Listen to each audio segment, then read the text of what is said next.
best army out there. And we're supporting the bigger picture. We're on the right side of this, and we're covering it from many angles. I don't agree with everybody on all of their views and stuff, but that actually works out well. I don't need to agree with you. And no offense to the flat earth people, but right, you guys know I'm not. But like that's fine. And you're going to grab those people too. So I love it. We need that. There's the parts of the net where it's connected and it's kind of gross. Stuff gets stuck in there, right? But it's still part of the net. I'm not saying you guys are gross. Don't get me wrong. It was just an analogy, right? So again, we need to grab people from every angle, every religion, all spiritual backgrounds. And I like to think I'm kind of helping bridge a lot of different kinds of people in one audience, but the more active ones. So understand, you're playing a part. Understand this is a major change that's going on. I have faith in the bigger picture.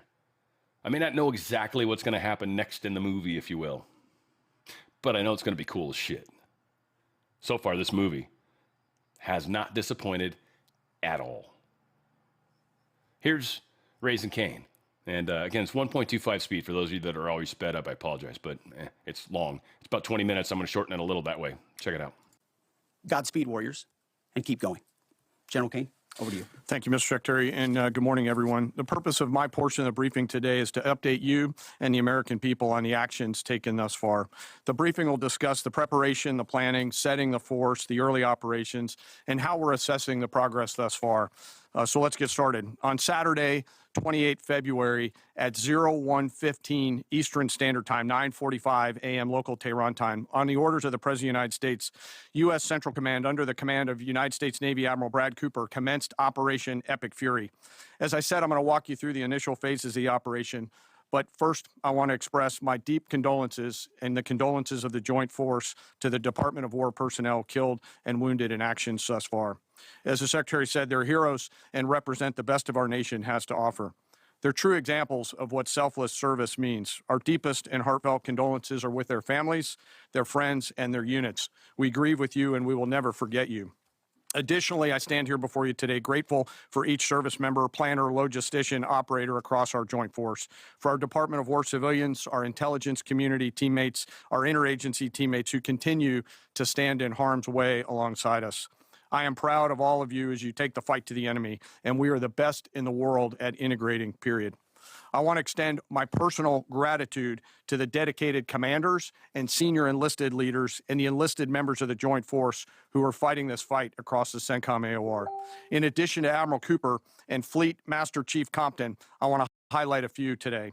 U.S. Army Central Command Commander Lieutenant General Pat Frank, who, along with his team, are fighting the counter-missile and counter-drone fight.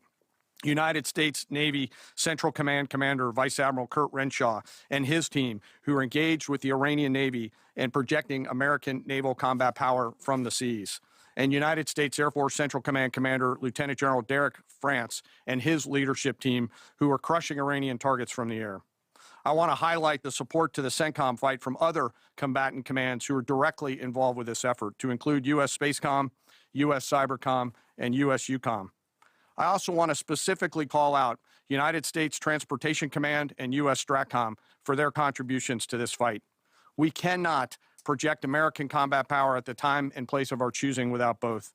And finally, I want to express how deeply thankful I am for the continued service and sacrifice of the entire Joint Force and their families. Their unwavering commitment and dedication are the cornerstones of this effort. So let me start with a few details. First, to be clear, as the Secretary said, this is not a single overnight operation. The military objectives that CENTCOM and the Joint Force have been tasked with will take some time to achieve, and in some cases will be difficult and gritty work. We expect to take additional losses, and as always, we will work to minimize U.S. losses. But as the Secretary said, this is major combat operations. So let me talk about the preparation and the planning. On February 28th, the full strength of America's armed forces came together in a unified purpose against a capable and determined adversary. The United States Army, Navy, Marine Corps, Air Force, Space Force, Coast Guard, and our reserve components integrated across our combatant commands and began coordinated operations with the Israeli armed forces of an unprecedented scale. As the Secretary laid out, our military objectives are clear. Our mission is to protect and defend ourselves and, together with our regional partners, prevent Iran from the ability to project power outside of its borders and be ready for follow-on actions as appropriate. Across every domain, land, air, sea, cyber, the U.S. Joint Force delivered synchronized and layered effects designed to disrupt, degrade, deny, and destroy Iran's ability to conduct and sustain combat operations. On the U.S. side, this marked the culmination of months and, in some cases, years of deliberate planning and refinement against this particular target set. From precision strikes against key military infrastructure to persistent intelligence and targeting integration to the close coordination of the components across vast distances, this operation again demonstrated America's reach, readiness, and professionalism, and that of our joint united force. It was historic not only in the operational scope, but in the level of joint integration displayed across every element of the joint force. And as I said earlier, this work is just beginning and will continue. So now to talk a little bit about setting the force and setting the theater.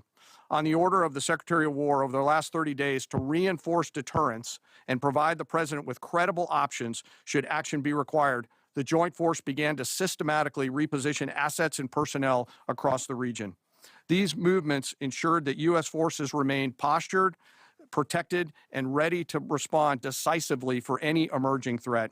This deployment included thousands of service members from all branches, hundreds of advanced fourth and fifth generation fighters, dozens of refueling tankers, the Lincoln and Forward Carrier Strike Group and their embarked air wings, sustained flow of munitions, fuel, supplies, all supported with command and control, intelligence, surveillance, and reconnaissance network.